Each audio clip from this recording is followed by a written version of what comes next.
ఈ సంగతి ఎలా ఉందో కాస్త విని చెప్పండి. కొత్త సంగతి వేస్తున్నా.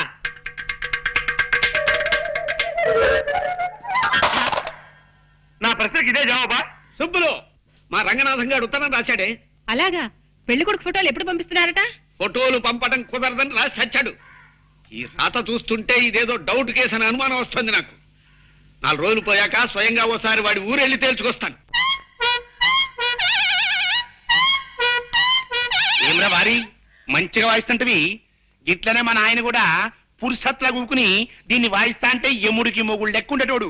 మరి ఇప్పుడు నువ్వు దీన్ని వాయిస్తున్నావు కదా, దీనికి పైసలు కట్టాలి. కింద బిల్. నైవేద్యానికి బిల్లు సరే, మరి వాయిద్యానికి కూడానా? అది ఎట్లయినా కిందికి మీదికి చేసి పైసలు కూడా పెట్టి 10 లక్షలు చెయ్యాలి. దాన్ని తీసుకొని నేను వెళ్ళిపోతా మద్రాస్. నమస్తే కృష్ణ సారు. నమస్తే. మిమ్మల్ని హీరోగా పెట్టి సైన్ మీద ఇస్తున్నానంటే ఈ లైఫ్ కి ఇంకేం కావాలి? ఈ జన్మ ధన్యమైంది అన్నట్టు.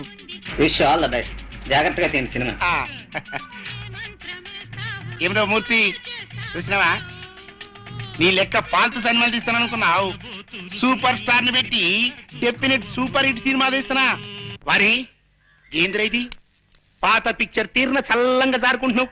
దా కూసో. కూసరా వారి. పొద్దుమికి సైన్మా చూసినారా? ఏం సైన్మా అనుకున్నావు? రామాయణం. అందులో దశరథ మహారాజ్కి 3 పెండ్లము నుండి ఇన్నేళ్ళై పెళ్ళైనా గాని పిల్లలు వెళ్తలే. కప్పుడు బుగులు పడిపోయి ఇంగ్లం దేవుడికి యజ్ఞం చేసిండు. ఇంగ్లం దేవుడు బయటికి వెళ్ళిండు. ఏం కావాలరా బిడ్డ అన్నాడు. ఏం చేయమంటావే? 3 పెండ్లము నుండి గిన్నేళ్ళైనా గాని పిల్లలు వెళ్తలే. కప్పుడు ఇంగ్లం దేవుడు కిందికి మీదికి చేసి జరంత పాయసం ఇచ్చి పెండ్లములందరికీ ఈ సాబు లెక్క పెట్టర బిడ్డ అన్నాడు. దశరథ మహారాజు ఏం చేసింది తెలుసా? పెద్ద పెండ్లములిద్దరికి ఈ సాబు లెక్క పెట్టింది పోయి. మరి చిన్న పెండ్లం అంటే ప్రేమ ఎక్కువ కదా, ఆవిడికి జరంత ఎక్కువేసిండు. అంతే, ఆవిడికి 2 వెళ్ళిండు. ఆ భాష ఏమిటో, ఆ గోళ ఏమిటో ఒక్క ముక్క అర్థం కావడం లేదే.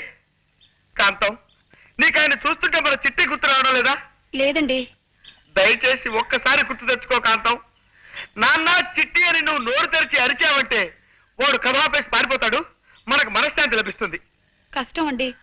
మన చిట్టి ఎప్పుడు ఇలా కథలు చెప్పి బాధ పెట్టేవాడు కాదు. పోనీ ఈ శబ్దం వినిపించకుండా ఏదైనా వాయిద్యం వాయించుకుంటావంటే ఈ బూరా ముట్టుకుంటే మళ్ళీ పిలుస్తా దరిద్రుడు. ఏం చేస్తాం, తప్పదు. కథ విను.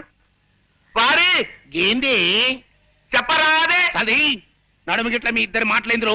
సప్పుడు చేయకుండా కథ నుండి